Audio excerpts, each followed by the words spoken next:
Reels वाली बहू। प्रज्ञा को रील्स बनाने का बड़ा ही क्रेज है और वो दिन भर रील्स बनाती रहती है। खाते पीते घूमते फिरते घर में कॉलेज में रील्स बनाने के कारण प्रज्ञा पूरे कॉलेज में हाईलाइटेड है। जहां उसकी रील्स सभी को पसंद आते हैं, वहीं मनीषा चिंता में डूबी रहती है। एक रोज जब खाते हुए प्रज्ञा रील्स बना रही होती है, तब मनीषा कहती है, 1 मिनट भी चैन नहीं है इस लड़की को। ये नहीं कि खाना तो आराम से खा ले, लेकिन नहीं, अरे थोड़ी देर रील्स नहीं बनाओगी तो आसमान नहीं टूट पड़ेगा। अरे मम्मी, इसी को तो कहते हैं डिटर्मिनेशन। तुम नहीं समझोगी ये सब। भगवान, इस लड़की को सद्बुद्धि दे। जब देखो तब टेढ़ा बाका मुंह बनाती रहती है। मनीषा की बात का प्रज्ञा पर जरा भी असर नहीं होता और वो खाते खाते रील्स बनाती रहती है। दिन बीतने लगते हैं और देखते देखते प्रज्ञा का कॉलेज भी खत्म हो जाता है। आए दिन कोई ना कोई मनीषा को प्रज्ञा की शादी करवाने का सुझाव दी जाता है। सब ठीक ही कहते हैं, प्रज्ञा की शादी कर देनी चाहिए। अपने घर के काम काज में व्यस्त हो जाएगी तो खुद ही ये रील्स और नाच गाना बंद हो जाएगा। मनीषा और प्रेम प्रज्ञा के लिए एक अच्छा लड़का ढूंढने लगते हैं और तभी विकी का रिश्ता प्रज्ञा के लिए आता है, जिसने प्रज्ञा को उसकी रील्स देखकर पसंद कर लिया था। अगले दिन विकी अपने माता पिता के साथ प्रज्ञा के घर पहुंच जाता है और प्रज्ञा साड़ी पहने हाथों में चाय की ट्रे लिए उनके सामने आती है। जब विकी को पसंद है तो हमें भी बहू पसंद है। बहन जी, आप बारात की तैयारी कीजिए। एक बार लड़का लड़की अकेले में बात कर ले तो अच्छा रहेगा। हाँ हाँ, क्यों नहीं।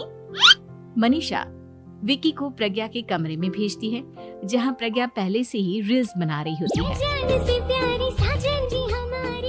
तभी विकी कहता है, आ गए आपके साजन जी। हमारे साथ ये रील्स कंप्लीट करती तो और भी अच्छा रहता। अच्छा जी, अब आ ही गए हैं तो बना ही लेती हूँ आपके साथ। दोनों मिलकर रील्स बनाते हैं। जब वी मीट और तुरंत पोस्ट भी कर देते हैं। फिर विकी कहता है, जब आप साड़ी में चाय लेकर आए तब मुझे लगा कि कहीं मैं गलत घर में तो नहीं आ गया। अब सही है। दोनों की शादी पक्की हो जाती है और शादी के दिन भी प्रज्ञा रील्स बनाने से चूकती नहीं। यहाँ तक कि बारात के समय भी नाचते हुए रील्स बनाती है। सभी लोग प्रज्ञा की तारीफ के पुल बांध देते हैं और प्रज्ञा नाचती गाती अपने ससुराल चली जाती है। सब कुछ अच्छा चल रहा होता है। प्रज्ञा यहाँ भी दिन भर हर चीज की रील्स बनाती रहती है। लेकिन कुछ दिनों के बाद जब सुनीता कहती है, बहू, ये रील्स के साथ साथ कुछ काम भी कर लिया करो। वैसे तुझे और क्या क्या बनाना आता है?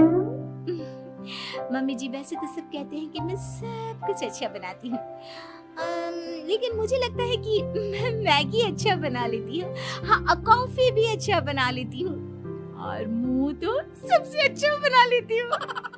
हैं? अच्छा अच्छा। सुनीता अपना माथा पकड़ लेती है और कहती है, बहू, कुछ खाना बनाना भी सीख लेती। मम्मी जी, मैं लंबी प्लानिंग कर रही हूँ। जल्दी ही मैं इतनी फेमस हो जाऊंगी कि मुझे पैसे मिलने लगेंगे। हम दोनों सास बहू राज करेंगे, राज।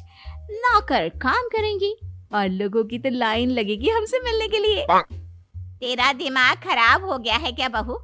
हंसी मजाक तक ठीक है, लेकिन इस तरह घर नहीं चलते। जितना जल्दी हो इस घर के तौर तरीकों को सीख लो। प्रज्ञा मुंह घुमाकर चली जाती है और तुरंत उसी वक्त एक रील बनाती है।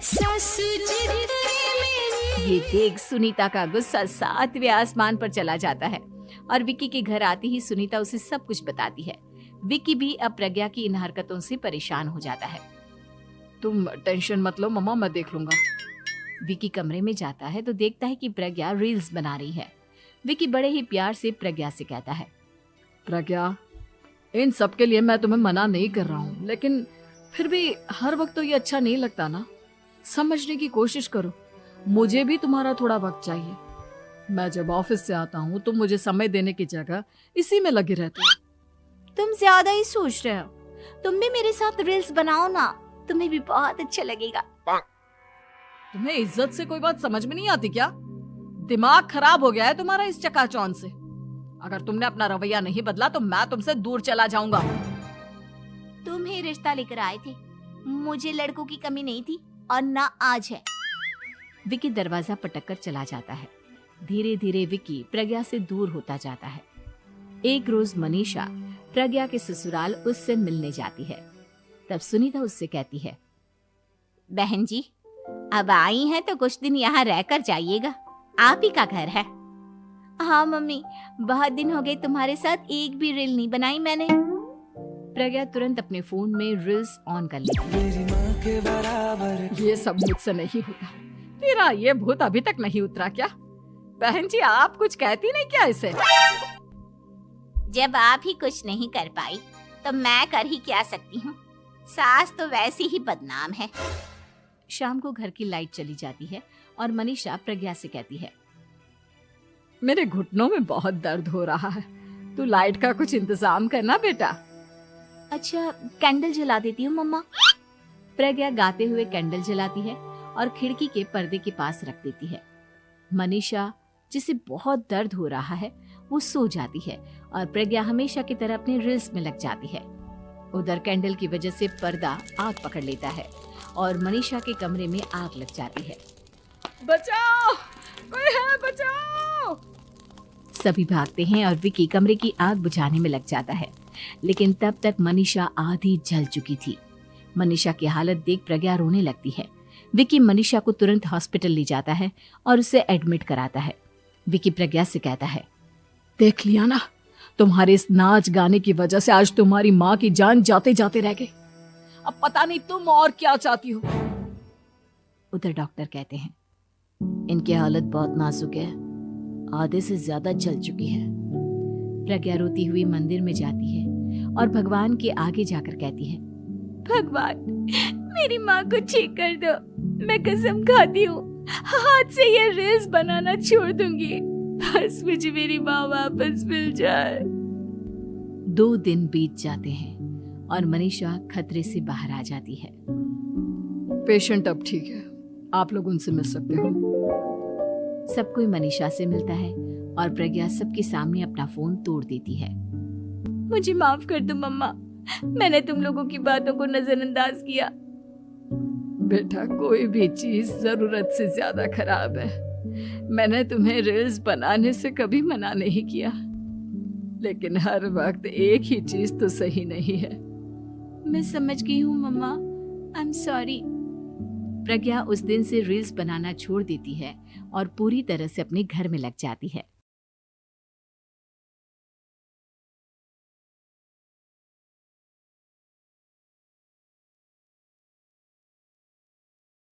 पीले दांत वाली बहू। रंजना कभी ब्रश नहीं करती थी। उसे कितनी बार उसके माँ बाप ने डांटा, लेकिन उसका कोई असर उस पर होता ही नहीं था, जिस कारण से उसके दांत पीले पीले हो जाते हैं। शादी के बाद अरे बहू, वैसे तो तुझ में कोई कमी नहीं है, पर तेरे दांत इतने पीले कैसे हैं बेटा? कैसे मतलब? कोई सर्जरी थोड़ी ना कराइए। वो तो क्या नाम, मैं ब्रश नहीं करती थी तो पीले हो गए। अब क्या करूं? आप कहें तो लाल करवा लूं या फिर काले? यार ये क्या है, क्यों माँ से लड़ रही हो? लड़ रही हूँ? अरे मैं लड़ रही हूँ या ये बोल रही है कि दांत पीले हैं, पीले? अरे तपस्या थोड़ी ना की है इन्हें पीले करने के लिए। बकायदा ब्रश नहीं किया है 20 साल तक, तब जाकर। छी, कैसी बात कर रही हो? ये उस वक्त तो पीले नहीं थे जब हम लोग तुम्हें देखने आए थे। अरे तब साफ करवा लिया होगा डेंटिस्ट के पास जाकर। अब देखो कैसे पीले पीले लग रहे हैं। रंजना सास की तरफ गुस्से से देखती है। फिर शुरू हो गई पीले पीले पीले। अरे पीले तो तब भी थे जब मेरे हाथ का रसगुल्ला उड़ा उड़ा कर खा रही थी और बोल रही थी, लड़की नहीं गुणों का खजाना दे रहे भाई साहब आप।